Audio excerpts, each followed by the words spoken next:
Hi! For today's video, explain lang natin ano nga ba ang purpose nito General Ledger. So, ang General Ledger po ay recording book kung saan makikita natin yung nagiging movement ng bawat chart of account. Ano nga ba ang mga chart of account na tinutukoy natin?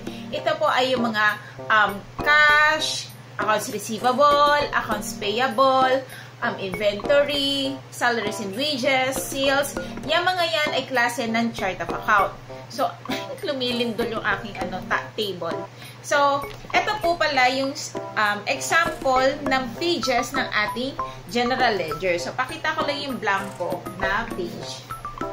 So, ito po, dahil naka-mirror mode po yung aking camera, so, kapag nakaharap sa inyo yung libro, ito pong left side na to ay para sa debit transaction ng isang chart of account. At itong right side ng inyong book of accounts, pag nakaharap kayo sa kanya, is credit transaction ng bawat chart of account. So, ito, isang page na to is designated sa isang chart of account.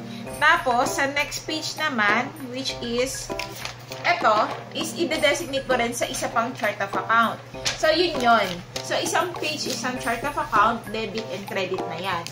So, ano nga ba yung isinusulat dyan? From day to day and kahit anong naging transaction niya, dyan nyo po isusulat yung naging transaction.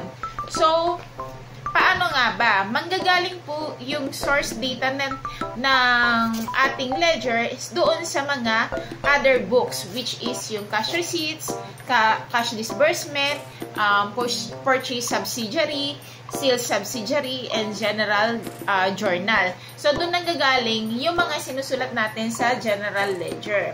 So, another idea or trivia ba?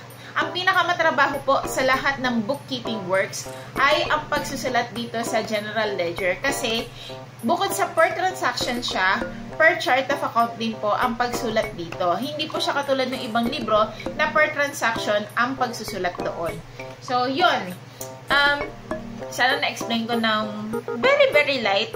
Para din sa iba pang may question, comment lang kayo kung ano pa yung gusto nyo malaman about sa inyong mga book of accounts. And I'll try my best ma-explain sa inyo yung mga general information na dapat nyo malaman.